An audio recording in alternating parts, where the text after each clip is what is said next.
Maka bermula pada saat itu memang kita tahu bahawa kerajaan mesti dibentuk melalui satu post-election coalition ataupun gabungan pasca pilihan raya umum ke-15.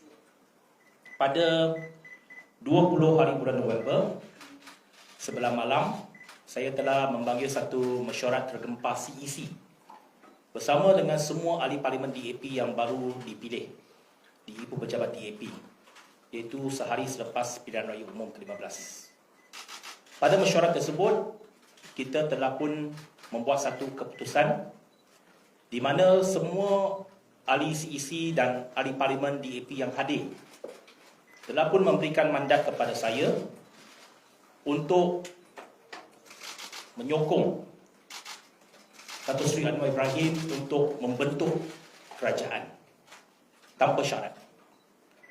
Maka prioriti kita, objektif kita dan keputusan kita pada ketika itu ialah untuk memastikan Dato' Seri Anwar Ibrahim mendapat kepercayaan dan mendapat majoriti untuk diangkat sebagai Perdana Menteri Malaysia dan seterusnya menubuhkan kerajaan persekutuan. Jadi dengan mandat tersebut pada 22 hari bulan November, sebelum Dato' Seri Anwar Ibrahim berangkat untuk pergi ke Istana Negara, saya berada di pejabat beliau di Bukit Gasing pada tengah hari tersebut, dan dia menerima panggilan telefon daripada Istana Negara untuk menghadap Yang di-Pertuan Agong pada pukul 4.30 petang. Sebelum beliau pergi ke Istana Negara, saya telah pun menyatakan komitmen saya bagi pihak DAP, iaitu ahli-ahli parlimen DAP akan menyokong beliau sebagai Perdana Menteri tanpa apa-apa syarat.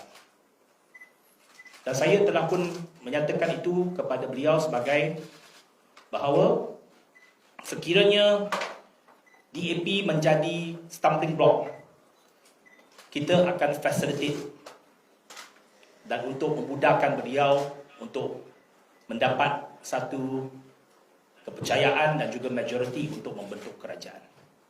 That is our commitment.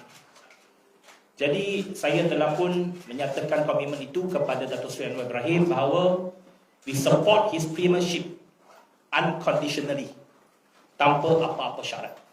Dan memang itu satu hakikat. Dan kita tak pernah pun meletakkan apa-apa syarat dari segi jumlah kabinet, portfolio dan sebagainya. We just want to facilitate him to form the government. That is our commitment. Dan itu juga merupakan mandat dan keputusan yang telah dibuat oleh semua ahli parlimen DAP dan CEC DAP pada malam 20 November. Jadi 22 November beliau telah pun menghadap Yang di-Pertuan Agong dan bersetuju untuk menubuhkan kerajaan perpaduan. And as you know, selepas itu kita semua tahu apa yang berlaku. Perikatan Nasional tidak bersetuju untuk kerajaan perpaduan, dan sehari selepas itu Barisan Nasional dan GPS bersetuju untuk menubuhkan kerajaan perpaduan. Dan pada 24 November Dato' Seri Anwar Ibrahim mengangkat sumpah. Jadi pada 24 November selepas Dato' Seri Anwar Ibrahim mengangkat sumpah, sekali lagi saya telah pun memanggil satu mesyuarat tergempar bersama dengan semua ahli parlimen DAP dan CEC DAP. Dalam mesyuarat tersebut, saya telah melontarkan persoalan kepada semua ahli CEC dan ahli parlimen DAP. Soalan yang pertama ialah, sekarang Dato' Seri telah pun mengangkat sumpah sebagai Perdana Menteri. The next question yang kita perlu tanya ialah, adakah DAP mahu bersama-sama terlibat dalam kerajaan ini, yakni bersekali dalam ataupun menganggotai kabinet Dato' Seri Anwar Ibrahim. Again, the decision, keputusan pada malam itu ialah ya. Semua yang hadir secara sebulat suara mengatakan bahawa ahli parlimen DAP dan parti DAP akan menyertai kerajaan perpaduan yang ditokong oleh Dato' Seri Anwar Ibrahim. Tetapi kita tak meletakkan apa-apa syarat sekali lagi.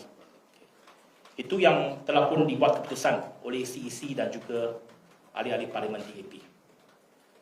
Jadi saya nak mengucapkan terima kasih. Selepas kerajaan dibentuk, maka ada 4 ahli Parlimen DAP telah pun dipilih menyertai Kabinet Datuk Seri Anwar Ibrahim.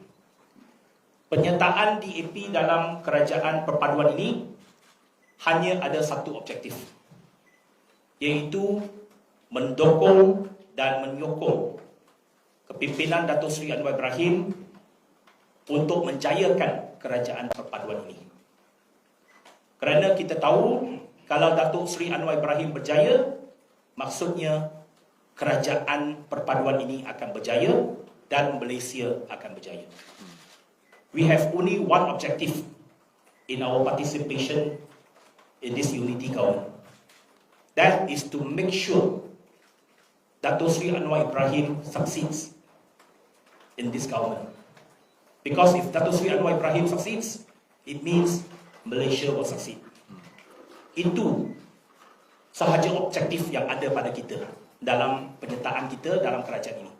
Maksudnya, we will do everything possible. Kita akan membuat segala yang kita boleh dan berusaha dengan bersungguh-sungguh mendukung kepimpinan beliau. Dan kita perlu bekerja dengan keras dan membuktikan bahawa DAP ikhlas dalam usaha kita dan perjuangan kita dan menjayakan kerajaan perpaduan yang telah dibentuk pada hari ini. Kerajaan perpaduan ini adalah satu model politik baru. Adalah satu pendekatan politik baru yang tidak pernah berlaku dalam sejarah negara kita. This is a new experiment in our political system. Dan semua parti yang terlibat dalam kerajaan perpaduan ini mesti bekerjasama, mesti berlapang dada dan mesti ada semangat give and take untuk menjayakan kerajaan perpaduan ini. Kita tidak mampu untuk gagal. We have no other option but to make sure this unity government works. And we will work doubly hard to ensure all DAP ministers deliver in their respective portfolios. Portfolio yang telah diberikan kepada menteri-menteri daripada DAP adalah portfolio yang penting, iaitu Kementerian Pengangkutan, Kementerian Pembangunan Kerajaan Tempatan, Kementerian Belia dan Sukan, dan Kementerian Sumber Manusia. All are major and very important strategic ministries yang kita akan memainkan peranan dengan bersungguh-sungguh dan dengan sebaik-baiknya. Jadi sekali lagi saya nak ucapkan terima kasih kepada Datuk Seri Anwar Ibrahim kerana memberikan kepercayaan kepada kita untuk menganggotai barisan kabinet beliau. Dan kita akan berusaha dengan bersungguh-sungguh untuk menjayakan agenda kerajaan perpaduan ini. Terima kasih.